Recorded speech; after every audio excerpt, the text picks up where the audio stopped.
So, hier is die eerste potjie soja aan die gang. En dit lyk nogals eintlik lekker, as mens nou mooi daaraan kyk.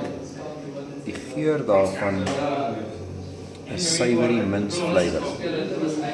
Hierdie geur moet ek nou nog 'n bietjie roer. En dit is tomato en onion flavour. Topklas sê hulle hierso. So hierdie gaan so vir 10 minute nou kook op die pot. En dit lyk nou redelik interessant. Ek het nog nooit sulke pink kos gesien. Jy kan hoor die manne in die agtergrond is besig met 'n ernstige kaartgame. Hulle geniet hulle self hierso. En dan is die couscous ook daarso.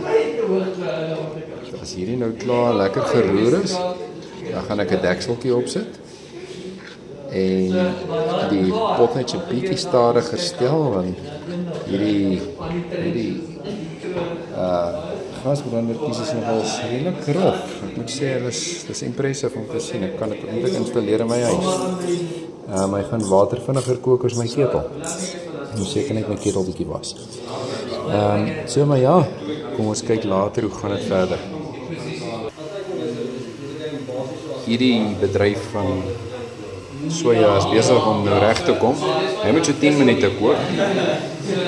Hierdie rooie is ook nogals eintlik lekker. En dan is ons nou besig om water te kook op 'n baie oulike keteltjie vir die couscous wat moet in. Jy kan sien dit raak nou donker hierso. So en hierso is die couscous nou. Ons is besig. Ek het hom al 'n bietjie water gegooi, maar hy's dors hierdie couscous, 'n hele pakkie. So ons gaan nog water moet kook. En dan gooi ek so 'n bietjie speserye hierso by. Is maar 'n Texan steak tipe van geursel. Maar ek moet versigtig wees voordat iemand my weer aankla vir mishandeling met te veel warm goeders. En hier is die soja nou reg. Dit lyk nogal soos 'n redelike vleisie. Verbeel jou maar. En dan het ons couscous hier so sommer 'n klomp potte. Papa beer, mama beer, baba beer en sussie beer.